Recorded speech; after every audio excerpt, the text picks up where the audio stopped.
psicologia hospitalar, que é esse termo que vocês vão ouvir aqui, que o nosso Conselho Federal também institui como especialidade, né? Em 2000, o Conselho instituiu como uma das especialidades da psicologia. Ela tem, eu acho que tem tudo a ver com a questão histórica, né? A psicologia hospitalar no Brasil surgiu antes da gente chamar a psicologia da saúde, até pelas questões das políticas públicas, foi muito antes de existir SUS, foi muito antes de todas essas questões.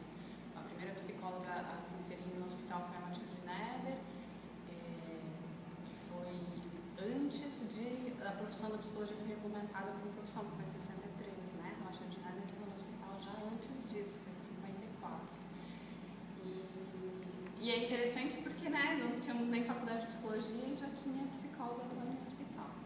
Então, hoje em dia, o termo mais adequado a ser utilizado é psicologia da saúde no contexto hospitalar, né? Se for pensar o nome adequado e correto.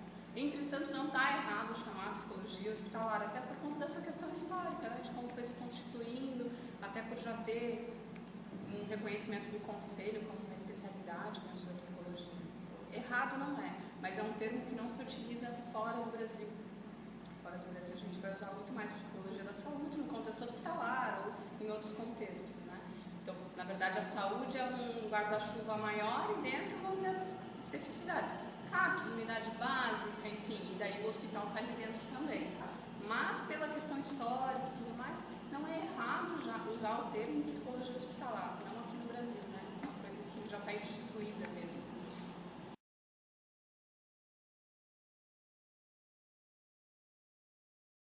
Tal como qualquer instituição é instituição, tem regra, tem hierarquia, tem poder, tem tudo como qualquer outra instituição, não foge à regra.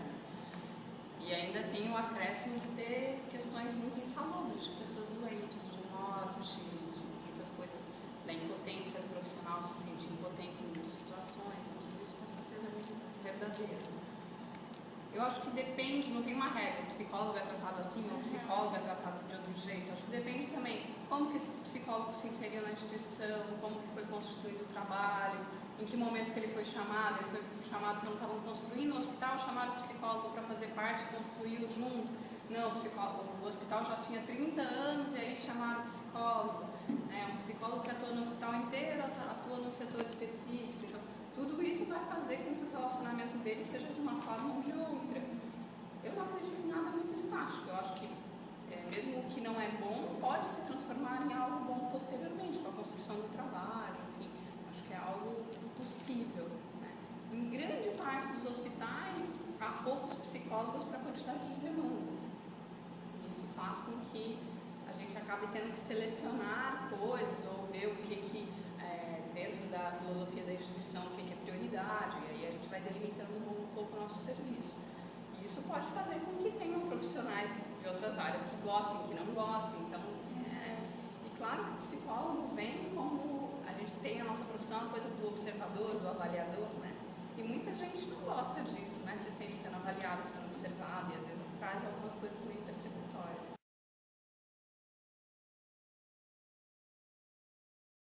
Depois que eu me formei, eu fiz estágios extras, né? Durante a faculdade no hospital, trabalhei já no hospital, mas não era curricular. E depois que eu me formei, fiz residência em psicologia hospitalar, 2 anos.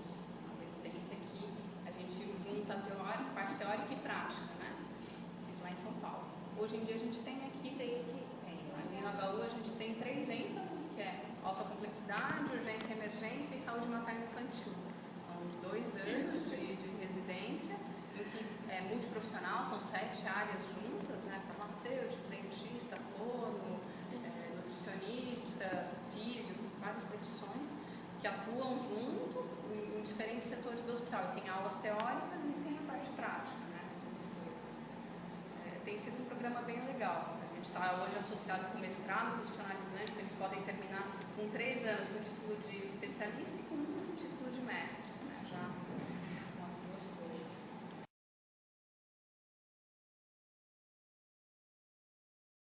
Eu digo que as pessoas no hospital estão tão fragilizadas, né, que algum profissional que esteja disposto a estar ali a ouvir, não necessariamente nem um psicólogo, qualquer pessoa, eles são muito receptivos, né? Então, eu, na minha experiência, tive alguns casos de pessoas que não quiseram atendimento, mas a grande maioria sempre foi aceitou, sempre foi solícita, né? apesar deles não estarem ali por uma questão psicológica, né, que não é a prioridade no momento, eles são muito acessíveis e muito abertos ao atendimento psicológico.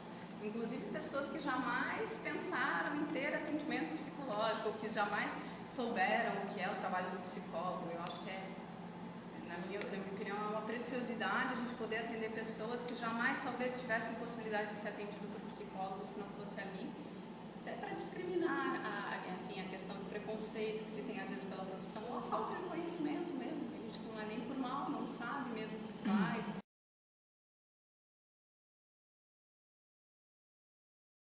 A rotina depende muito de que setor que se trabalha, né? Então, é um setor de internação, é um setor de ambulatório, você faz a parte de avaliação como cirurgia, tipo avaliação para bariátrica, avaliação para transplante, trabalha no UTI, você trabalha, dependendo do setor que você está dentro do hospital, vai ter uma rotina. Então, a minha rotina, eu sou responsável por 3 setores. Eu estou na UTI adulto, estou no transplante hepático e estou nas clínicas cirúrgicas, né? Principalmente na equipe de cirurgia vascular. Então, eu trabalho com vários setores. Além disso, eu tenho os residentes comigo. Agora eu estou sem estagiário, só estou com o pessoal da residência. Então, no fim, são várias questões. Tem as questões burocráticas do dia a dia que a gente tem que fazer, tem as questões de atendimento. Então, são várias etapas assim do dia. Um dia é sempre diferente do outro, né? Ontem eu fiquei com uma família que teve um diagnóstico de morte encefálica, até a questão de oferecer a possibilidade de captação de órgãos, a doação de órgãos. Então, foi um dia que eu fiquei com aquela família. Eu deixei de fazer outras coisas para fazer isso. Então, depende do dia. Eu sou já designada para alguns setores, eu sei o que acontece nos setores onde eu estou, né? Então, eu sei que pacientes estão internados, eu sei o que está acontecendo com eles. Minimamente, eu tenho uma ideia do que está acontecendo. Aí, todo dia, ou os residentes, a gente passa o plantão com a enfermagem, vê a lista de pacientes, vê o que está acontecendo, ou com o médico da equipe, olha, o que tem hoje, tem ali, numa das unidades que é de cirúrgica, que cirurgia que tem no dia, que exame que tem, então você tem uma ideia de algumas questões práticas do dia, isso você tem uma clareza, né? Claro que tem coisas que fogem do controle que não está ali no que já é estipulado, isso faz com que a gente já vá direcionando, hoje a paciente amanhã tem cirurgia, vou fazer preparação cirúrgica, tem que ser hoje, não pode ser amanhã. Você já vai se organizando conforme as demandas. Às vezes tem encaminhamentos de médicos, de enfermeiros, de fisioterapeuta, da fono, enfim, de vários profissionais. E aí a gente acaba trocando um pouco por aí. Às vezes não, é mais por eu observar da questão da rotina o que é necessário. E também tem as visitas, a gente passa nos leitos junto com as equipes. Daí nessa ronda que a gente faz nos leitos, a gente identifica a demanda, né? Então, tem várias possibilidades de identificar a demanda. Fica meio que num plantão, então, assim, por exemplo, pode acontecer de alguém te ligar e dizer, olha, preciso a gente faz aqui. plantão também, fim de semana a gente dá plantão, né? Sim. Daí, na verdade, a gente cobre o hospital inteiro, fica num único setor. Não é tanto como plantão, porque plantão realmente a gente fica com o celular ligado e eles podem nos ligar. Chegou tentativa de suicídio na emergência, eles nos ligam. Chegou a morrer um paciente em tal lugar, eles nos ligam. Daí, mesmo que não seja o paciente que eu acompanho, a plantonista é chamado para atender. Mas no dia a dia não é tanto, é mais de você já ter uma ideia do que acontece, você já sabe mais ou menos o horário das coisas, o hospital tem uma rotina bem limitadinha, o horário disso, daquilo, do outro, então você já tem uma ideia do que é. Na UTI, a visita principal que as famílias vêm é à tarde, então é um horário que é legal de eu estar lá, né? Das 3h30 às 5 é um horário que é legal de eu estar lá, então eu já vou calculando, planejando meio meu dia conforme as atividades que eu sei que vão existir. Eu trabalho no Hospital Público Federal, né? Então tem uma característica do funcionário público federal. O Estado vai ter outra característica, os hospitais do Estado. Então vai depender muito também, se for um hospital público, se ele é estadual ou federal. É por concurso que entra? É concurso. Então, essa é uma característica. Os hospitais privados vão ter outra característica. Então depende muito de onde você está. Aqui em Santa Catarina, a inserção do psicólogo nos hospitais públicos, de uma forma geral, ainda é muito pequena, né? O Estado paga muito mal. Então, o que a gente tem tido no Estado de psicólogos contratados é uma rotatividade muito alta. Como o salário está estagnado já faz um tempo, os profissionais ficam ali dentro, muitos adoram até o trabalho, mas se arranjam um outro trabalho que remunera melhor, acabam trocando de emprego.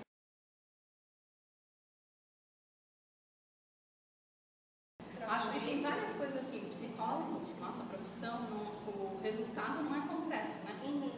Não é que nem um arquiteto que constrói uma casa, vê a casa, nossa, olha que casa bonita que eu construí. O psicólogo é muito abstrato. Depois que você trabalha muitos anos num hospital, você começa a ter retorno concreto, porque as pessoas voltam, né? E aí você começa a ter a coisa concreta. Tem várias situações. Esses tempos teve um paciente que estava na UTI, que eu tinha atendido o filho deles, que faleceu na nossa UTI, e eles doaram os órgãos, né? Eu tive acompanhando todo o processo até a doação de órgãos. Bem triste, uma família muito amada. Assim. E aí eles internaram de novo o pai. O garoto internou já, um senhor de idade. E a esposa, quando me viu, falou: tu a gente conhece, né? Tu lembra da nossa história, tu sabe o que a gente passou. Então, assim, é um feedback que eles estão te dando do teu trabalho, eles sabem quem você é, né? Então, essas são coisas legais. Eu ganho muito presente do paciente, tem vários pacientes, as meninas falam: eu ganho presente assim, mel, bolacha, coisas que eles fazem, que eles trazem, né? Pessoas muito simples, isso a gente acaba tendo de retorno. Uma família que eu atendi ano passado que a moça foi estrangulada pelo marido e tinha um bebezinho, um menininho de 2 aninhos. Aí fez toda a preparação para o menino da despedida da mãe, porque o pai foi preso, então ele perdeu as 2 figuras de referência. Fiz toda a preparação para com quem que ele ia ficar, todas as coisas de acompanhamento, encaminhei para psicoterapia externa, família, fiz todo o acompanhamento. E quem pegou a guarda foi uma tia, né? A tia do menino, irmã da moça. E hoje, até hoje, ela me manda, no Natal, ela me mandou mensagem desejando Feliz Natal, me manda fotos do garoto, sempre ela ficou com meu e-mail, com meu telefone. Então, são retornos que a gente acaba tendo das pessoas.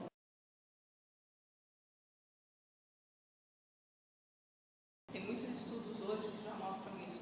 Em hospitais onde tem atuação psicológica antes da doação, não tem nada a ver com a doação, no período da internação dessas famílias e dessas pessoas, que no momento, porque assim, nossa prioridade é a pessoa que está ali, a família que está ali. Doação é o que depois se fala, né? Nossa prioridade são as famílias. Então, alguns estudos estão mostrando isso, que em hospitais onde há psicólogo, que a aceitação da doação é maior do que as negativas.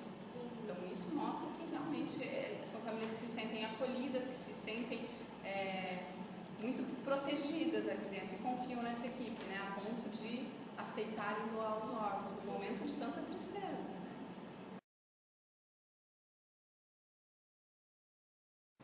Eu adoro trabalhar em UTI.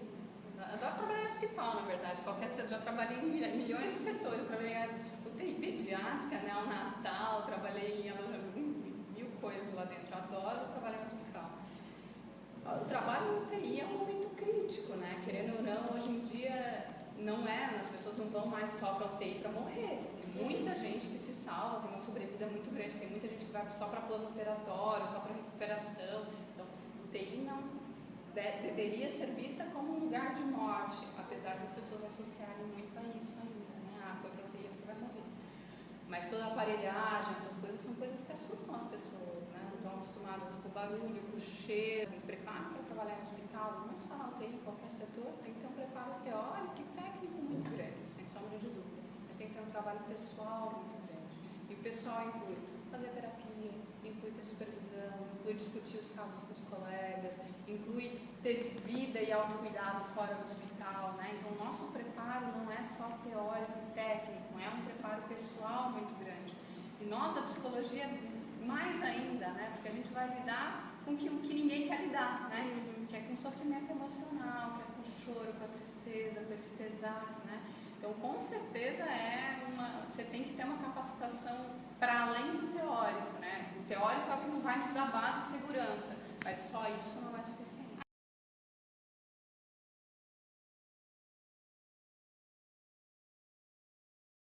Na verdade, todo o atendimento no hospital é começo, meio e fim. Você não pode abrir angústias para trabalhar em deixar ele. Diferente da clínica tradicional, que talvez você abra alguns conteúdos, semana que vem a gente continua, pensa nisso durante a semana. No hospital você não sabe o que vai acontecer, porque não só ele pode morrer, mas ele pode receber alta, ele pode ser transferido de hospital, pode acontecer qualquer coisa. Então, você abre conteúdo, você fecha conteúdo. Você não deixa o conteúdo em aberto. E você só mexe no que você for dar conta de mexer. Você não abre conteúdo que você não for dar conta. Ali não é hora de ficar mexendo em coisas que não pertencem. Então, a intervenção é bem focada. É doença e hospitalização nosso foco. Não vai abrir conteúdo. Isso não significa que eu não vou saber do resto. Eu posso saber de 1000 coisas. coisas que eles vão me contar, mas eu não vou intervir nisso. E aí eu acho que às vezes é uma grande frustração para muita gente que trabalha, que não gosta daí de trabalhar em um hospital, isso, porque você vê tudo, você sabe de tudo, mas você não vai. E é como... Vamos imaginar, uma pessoa que me conta que teve abuso na infância. Ok, imagino que foi triste, posso acolher, mas eu não vou abrir isso, não é a hora. Ela já está numa situação ansiogênica, já está numa situação de estresse, não é a hora de abrir mais situações, né? Claro, se ela me falar, minha mãe morreu na mesa de cirurgia e aqui isso me gera ansiedade, aí eu vou trabalhar porque tem relação com o que ela está falando agora. Agora, se não tiver, eu não vou abrir conteúdo, né? E acho que isso é uma das grandes angústias para quem começa a atender em hospital, porque é aquela coisa, quero dar conta, quero mexer, quero, que legal, né? Segura a onda que tem que segurar. Eu acho que esse é o grande desafio. Você vê muita coisa, mas você mexe só em algumas coisas. É que nem cirurgião, abre a barriga, se não tiver que mexer, ele vai fechar. A gente é isso, você vê, mas você não pode às vezes não mexer em absolutamente nada.